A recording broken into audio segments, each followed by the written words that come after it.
Assalamualaikum Pak Surya. Waalaikumsalam, Bu. Alhamdulillah, bagaimana keadaannya hari ini? Sedikit tidak sehat. Baiklah, sebagaimana rencana untuk supervisi kita di kelas. Iya. Jadi sebelumnya kita adakan observasi dulu ya. Iya. Oke, Bapak itu ingin saya membantu mengembangkan kompetensi yang mana ini? Sebenarnya saya juga masih ragu dengan diri saya di poin itu melaksanakan atau menerapkan pembelajaran berdiferensiasi di kelas. Jadi semoga nanti dengan bantuan Ibu bisa melihat apakah pembelajaran berdiferensiasi itu sudah muncul atau belum, dan kemampuan saya dalam mengatur kelas, artinya bahwa anak-anak tidak sesuka hatinya di dalam kelas, jadi bisa mengikuti dan bisa mengikuti semua instruksi saya. Jadi itu yang saya minta tolong bisa dilihatkan sebentar di kelas. Jadi Bapak ingin dilihatkan tentang bagaimana Bapak melakukan pembelajaran berdiferensiasi di kelas dan bagaimana mengatur kelas ya supaya bisa siswa itu bisa diarahkan mungkin gitu ya. Oke, kalau boleh tahu sebentar ini Bapak mau mengajar di kelas mana? Di kelas 7B. Ya, kelas 7B. Pada jam berapa ya Pak? Jam ke berapa ya? 567 jam terakhir. Jam terakhir berarti jam-jam penting. Iya. Harus mempunyai strategi yang bagus. Ya, saya sudah persiapkan dikit. Kemudian untuk materinya apa? Materinya itu menjelaskan seseorang. Kalau dalam bahasa Inggrisnya itu describing people. Iya, kita menjelaskan. Jadi nanti materinya berhubungan dengan caranya kita agar bisa menjelaskan seseorang itu dari penampilan fisiknya. Jadi nanti sekalian dengan tujuan pembelajaran yaitu setiap siswa itu bisa mendeskripsikan orang, entah itu orang yang nyata atau dari gambar atau foto. Dari situ dia bisa mendeskripsikan penampilan fisiknya dari orang tersebut, mulai dari kepalanya, mukanya sampai seluruh badannya, penampilan fisik seperti itu. Nanti siswa nanti diharapkan itu bisa mendeskripsikan seseorang melalui gambar ya. Oke. Kemudian bagian mana nanti yang Bapak inginkan untuk saya amati? Ketercapaian atau adanya penerapan pembelajaran berdiferensiasi yang benar, dengan saya bisa menghandle kelas saya, mengatur kelas saya supaya tidak kelihatan ribut atau tidak kelihatan terhambur gitu di dalam kelas. Mudah-mudahan bisa saya laksanakan sebentar. Ya. Untuk pelaksanaan pembelajaran berdiferensiasi dengan Bapak bisa menghandle kelas dengan baik nantinya, kira-kira Bapak punya strategi khususnya? Kalau strateginya kalau pembelajaran berdiferensiasi di kelas nanti saya sudah siapkan ini beberapa materi, ada poster-poster. Semoga bisa membantu. Kalau dari pikiran saya bahwa ini sudah berdiferensiasi sebenarnya, karena sudah mempunyai saya sudah menyiapkan berbagai macam media untuk pembelajaran mereka. Kemudian untuk kalau pengaturan kelas, saya sudah siapkan beberapa ice breaking. Jadi semoga para siswa juga bisa semangat ketika hilang fokus, kita lakukan ice breaking supaya bisa semangat kembali dan bisa mengikuti instruksi yang saya berikan di kelas. Ya, mudah-mudahan harapan kita bersama, mudah-mudahan apa yang strategi yang Bapak lakukan nanti itu bisa membantu dalam menerapkan pembelajaran berdiferensiasi dan juga bisa mengeksplorasi kelas dengan baik. Kemudian penilaian Bapak sendiri terhadap apa yang akan kita kembangkan ini seperti apa sebenarnya?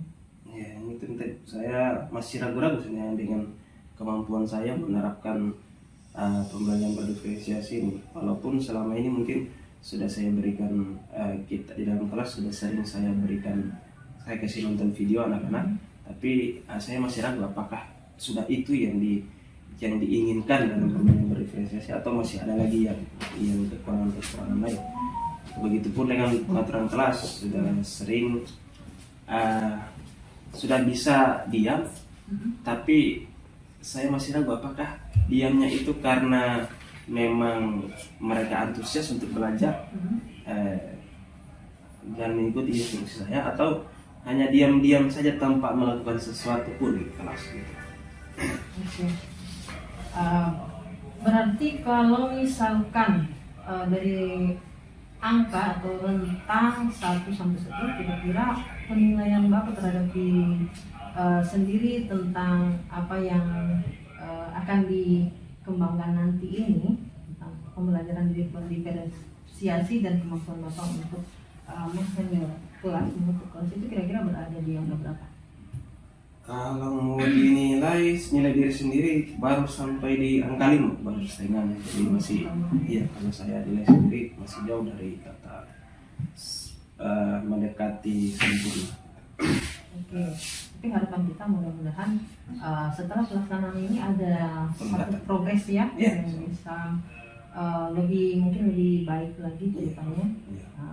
Kemudian harapan Bapak dari observasi yang akan kita lakukan bersama. Artinya kalau kita sudah ada misalnya ibu menemani saya menilai saya di dalam kelas, nantinya saya berharap ibu bisa melihat saya dalam menerapkan pembelajaran berdiferensiasi dan mengatur kelas.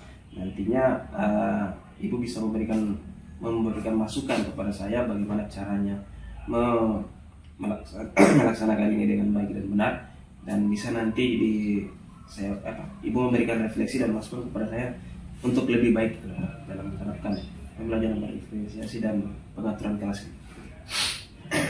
Ya, mudah-mudahan apa yang direncanakan ini bisa berjalan dengan baik dan bisa ada perkembangan di dalam prosesnya nanti, ya. Dan baiklah, nanti kita akan ketemu di ruang kelas dan juga di pasca observasi.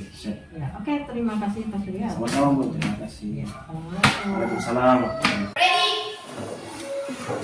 Stand up. Breathing. Good morning. Sit down.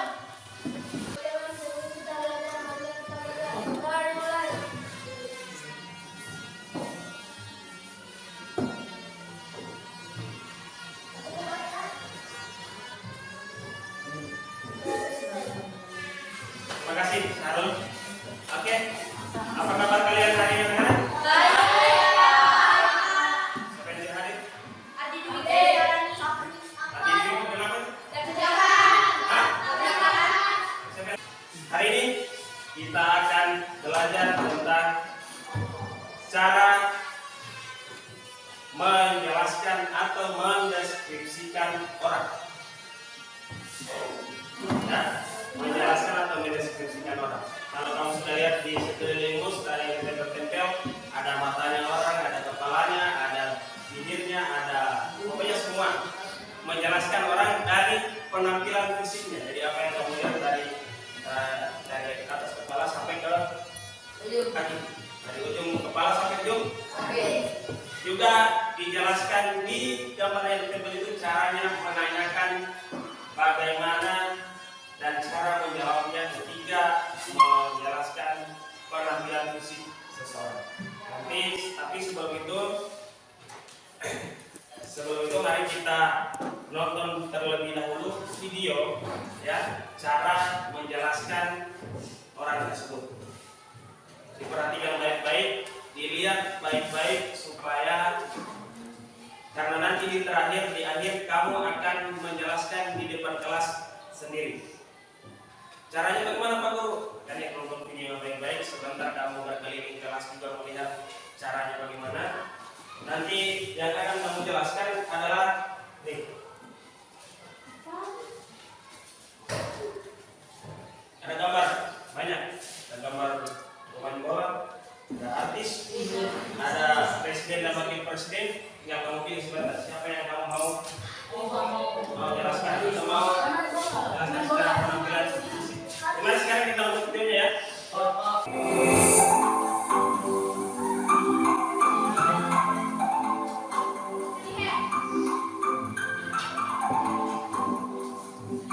Assalamualaikum warahmatullahi wabarakatuh.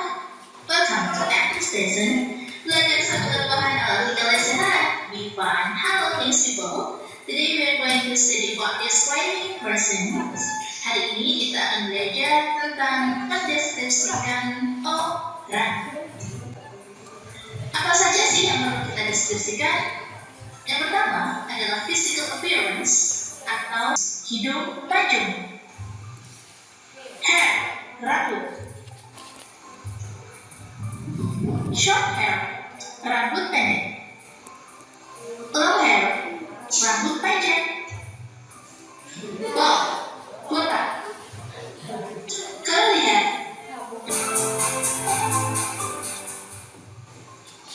How to describe person? Nah, kalau tadi bagian-bagian yang bisa kamu jelaskan, mulai dari mata, hidung, bibir, wajah, warna kulit, sama usia. Kalau yang ini adalah cara menjelaskan, bagaimana cara menjelaskan penampilan seseorang, ya?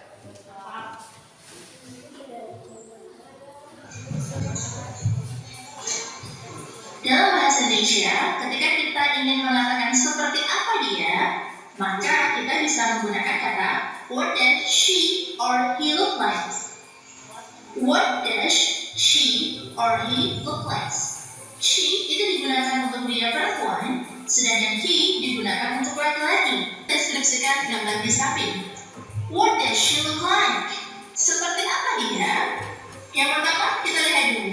Dia langsing apa gemuk? Langsing kan ya? Maka bisa kita tuliskan she has slim body. Ciri yang kedua, tinggi atau pendek? Tinggi. She is tall. Kita ke kulitnya. Sudah lihat? Silakan kalau ada yang mau ditanya. Kalau tidak ada, saya mau bertanya. Ayo. Tidak ada? Tidak ada. Saya bertanya. Tapi sebelum bertanya, saya mau tes dulu. Kamu tadi nonton atau tidak sebenarnya? Kamu tadi fokus atau tidak di pembelajaran? Kalau saya bilang selamat pagi, ya. Kalau saya bilang selamat pagi, kamu tepuk tangan satu kali seperti ini.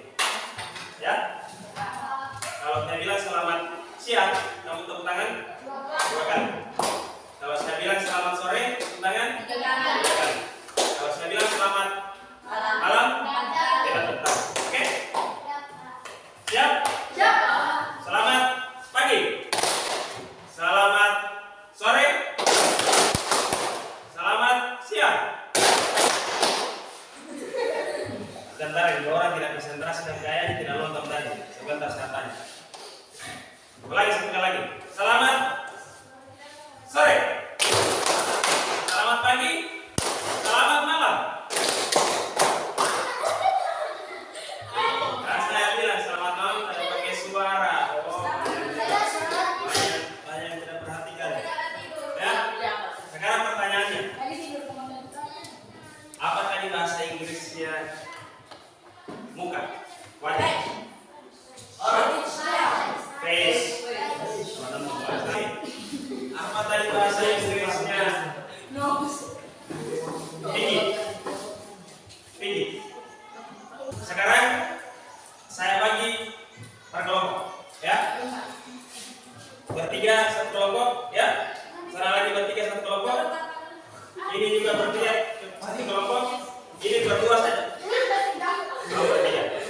Bertiga satu kelompok, sana bertiga ini berempat. Perhatikan apa yang akan kamu buat di dalam kelompok, ya. Perhatikan ya.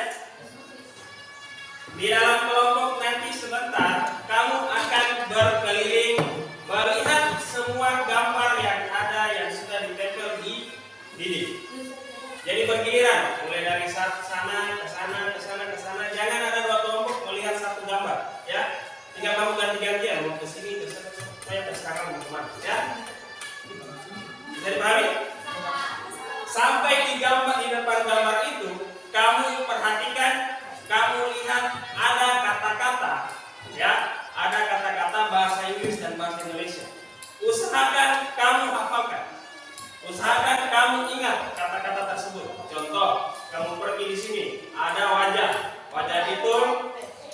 face. Kalau wajahnya lonjong, ideal oval. Kalau wajahnya bulat, berarti bahasa Inggrisnya round. Kalau wajahnya kotak, berarti square. Square. Begitu juga kalau kamu pergi ke sana. Di sana itu ada hidung pesek dan hidung mancung. Nah, kalau kamu saya jagain kalian di sini di 3 gambar ini. Kalau kamu datang ke 3 gambar ini, saya jelaskan ke kalian. Karena di sini 3 gambar ini untuk penjelasan. Tapi kalau 8 gambar yang lain, kalian saling mengingatkan, kalian saling mengajari, kalian saling mengisi supaya kamu hafal kata-kata yang ada di 8 gambar tersebut. Bisa dipahami? Sekarang boleh berdiri. Bisa berdiri. Silakan. Kelompok yang ini ke sini dulu, ke sini. Yang ke hidung, kamu ke sini. Kemudian yang itu ke sana. Sini. Ke mata. Kelompok yang ini ke mata. Kamu ke sini. Mana kita air? Ini. Kenapa kau pergi susah? Gampang gini pula pada bahasa Indonesia nya.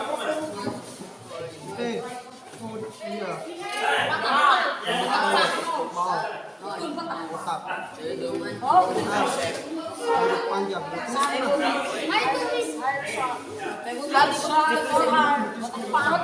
Perhatikan ya, sebelum mulai, perhatikan.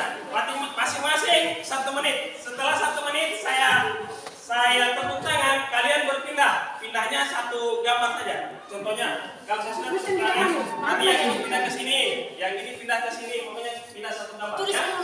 Silakan perhatikan. Dihafal. Ini kan hair, rambut. Ada short itu pendek, panjang long itu panjang, short hair, long hair. Kalau botak itu bald. Ya. Kalau ini rambut keriting curly, rambut jangan curly. Kalau rambut panjang, kalau rambut lurus straight, kalau bergelombang rambut wavy hair. Ya.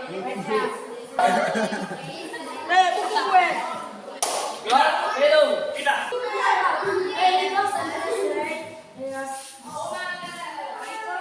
Baik,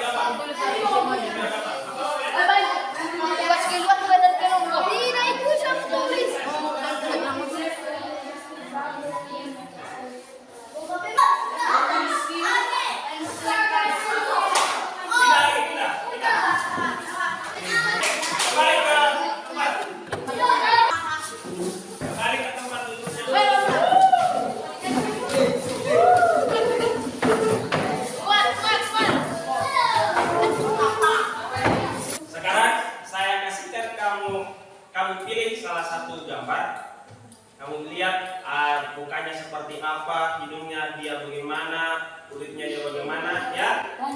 Jadi kalau misalnya dia kulitnya putih berarti light complexion, ya. Kalau dia rambutnya botak berarti dia bald, ya. Ya, silakan pilih.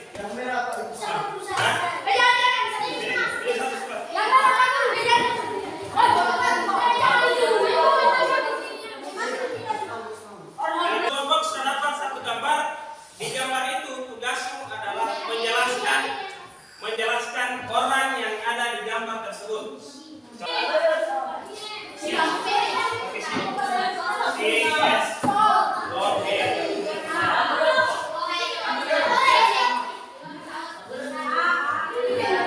Minta kelompok 1 maju ke depan. Kelompoknya terbiasa. Dia jadi apa?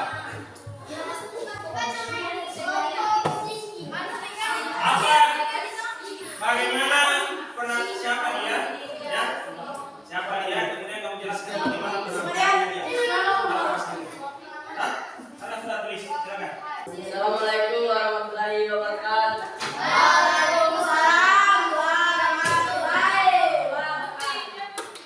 Namanya? Namanya Kia Mbappe.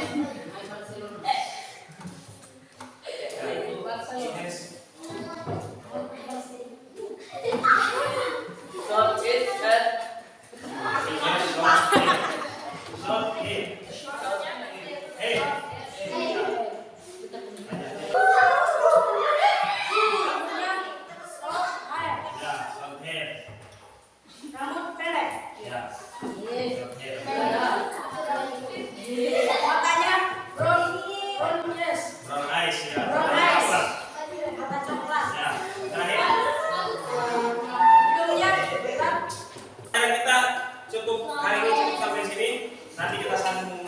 depan pasti pelajaran yang sama. Kamu tampilnya, tapi minggu depan tampilnya sendiri-sendiri. Tadi itu, ya. Oke, sebelum kita pulang, mohon bersihkan sampah yang ada di sekitar pungut sampah di sekitar. Sudah bersih?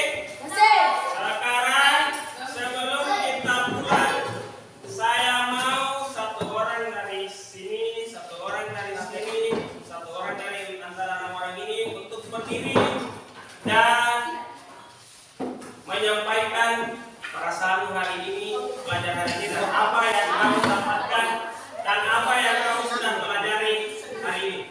Dari sini kelompok satu orang. Ya. Ungkapkan, sampaikan apa yang sudah kamu pelajari dan bagaimana perasaanmu belajar hari ini. Silakan.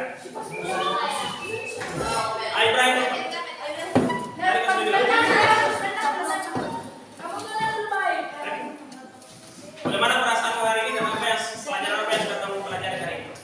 Perasaan saya senang dan pelajaran yang saya pelajari hari ini bahasa Inggris. Tentang bahasa Inggris tentang apa? Tentang menjelaskan.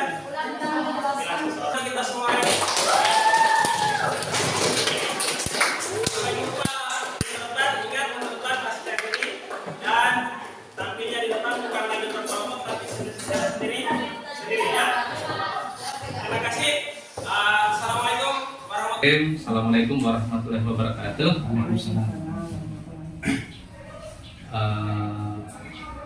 CGP saya, guru yang saya hormati, Pak Surya yang saya hormati juga, saya banggakan.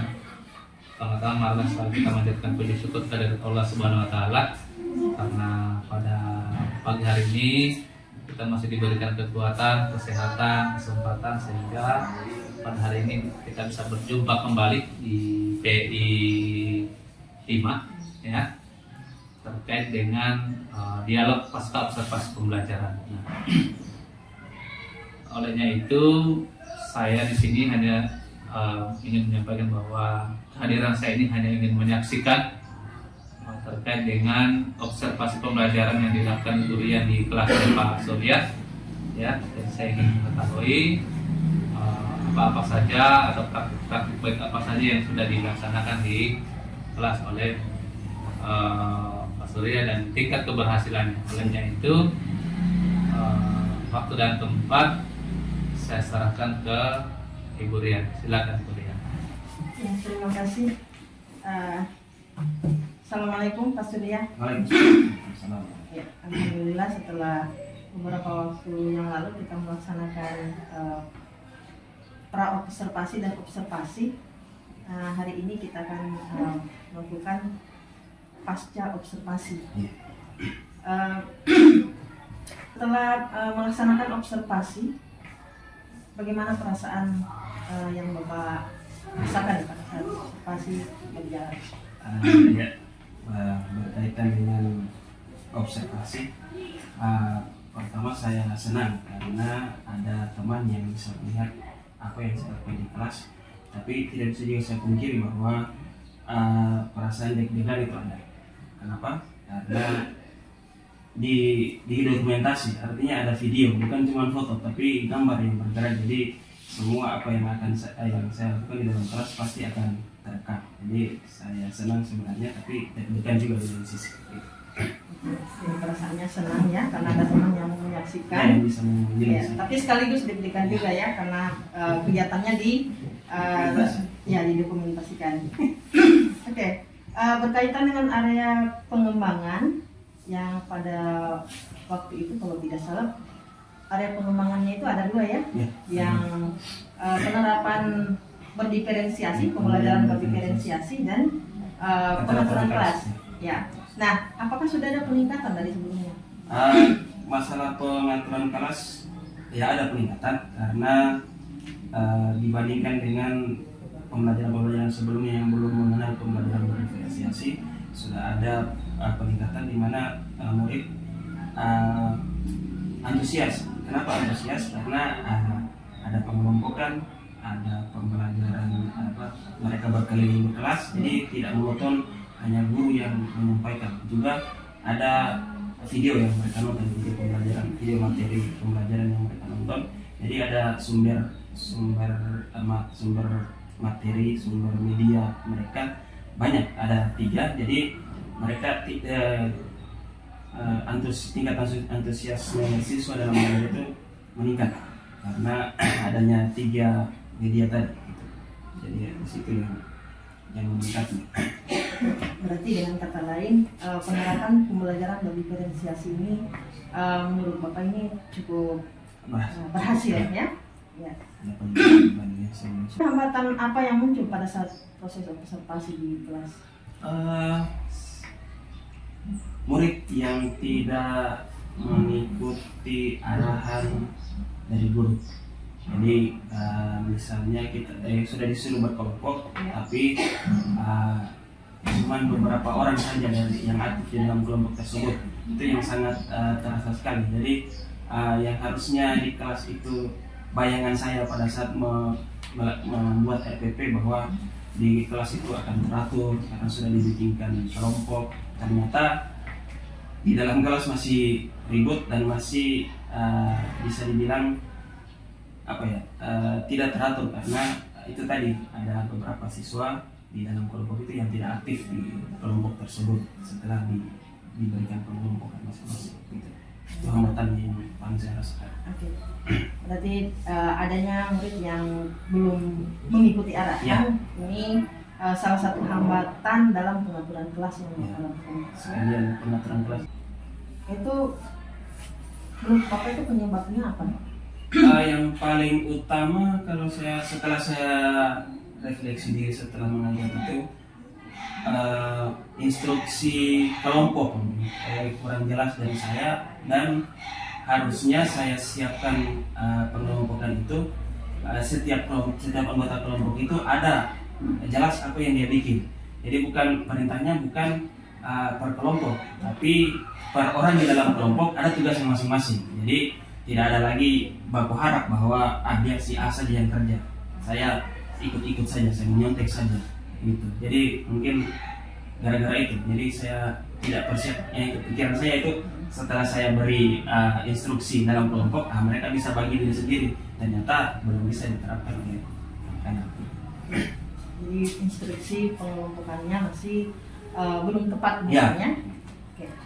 Terus rencana kedepannya bagaimana? Utamanya berkaitan dengan hambatan tadi supaya nanti tidak terjadi lagi ke depan. Ya itu mungkin di pembuatan RPP pembelajaran berikutnya, pembelajaran yang akan datang, kalaupun ada pembuatan kelompok lagi, berarti harus saya siapkan di tiap kelompok, misalnya ada 4 orang atau 3 orang, masing-masing orang di tiap kelompok ini ada tugasnya masing-masing.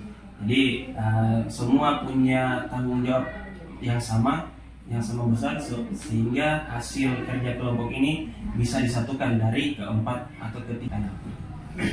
Jadi instruksi pengelompokannya masih belum tepat misalnya.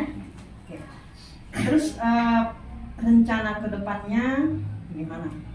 Utamanya berkaitan dengan hambatan tadi supaya nanti tidak terjadi lagi ke depan. Ya itu mungkin di pembuatan RPP pembelajaran berikutnya, pembelajaran yang akan datang, kalaupun ada pembuatan kelompok lagi, berarti harus saya siapkan di tiap kelompok, misalnya ada 4 orang atau 3 orang, masing-masing orang di tiap kelompok ini ada tugasnya masing-masing.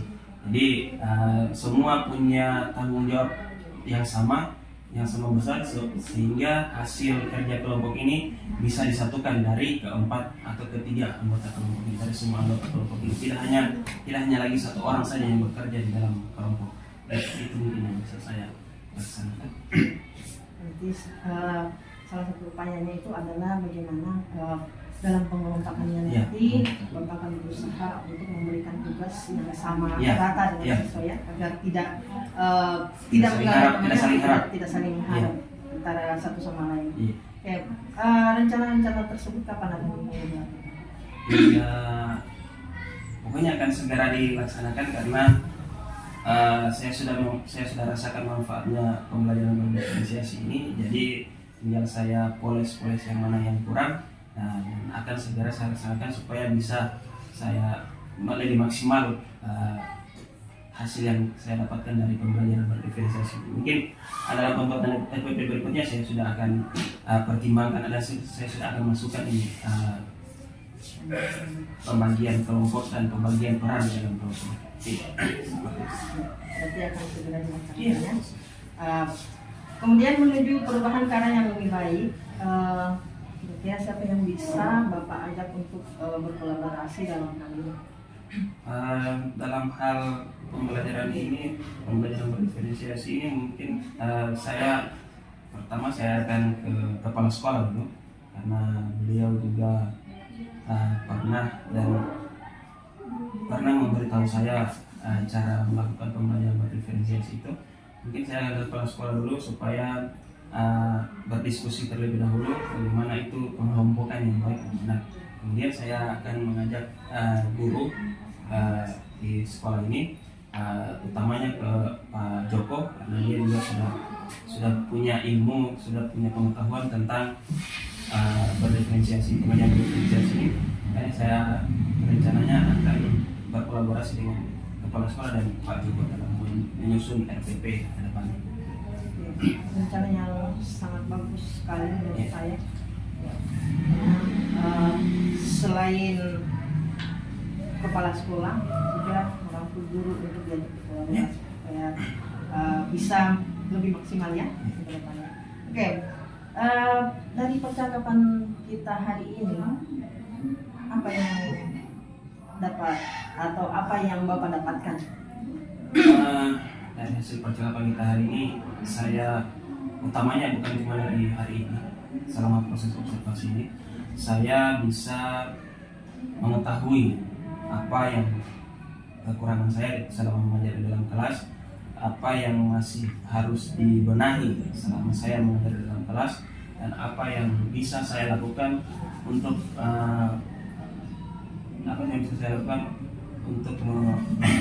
memperbaiki apa yang kurang tersebut, mempoles apa yang belum sesuai dengan harapan ketika saya mengajar di kelas. Jadi itu sangat saya sudah terbantu untuk yang pengelompokan tadi, yang untuk memberi peran masing-masing kepada tiap anggota kelompok sehingga pembelajaran di kelas bisa berjalan dengan sesuai dengan instruksi guru. Jadi untuk percakapan kita hari ini itu Bapak bisa mengetahui apa yang menjadi kekurangan dan berencana untuk meningkatkan lagi ke depannya. Mudah-mudahan apa yang sudah direncanakan mudah-mudahan bisa tercapai ke depannya, dan tentunya kita harapkan dengan kolaborasi dari kepala sekolah. Ya, terima kasih atas waktunya Pak Surya. Mudah-mudahan apa yang kita lakukan hari ini itu bisa diwujudkan. Amin. Ya. Oke, luar biasa. Terima kasih Pak Surya, Bu Rian.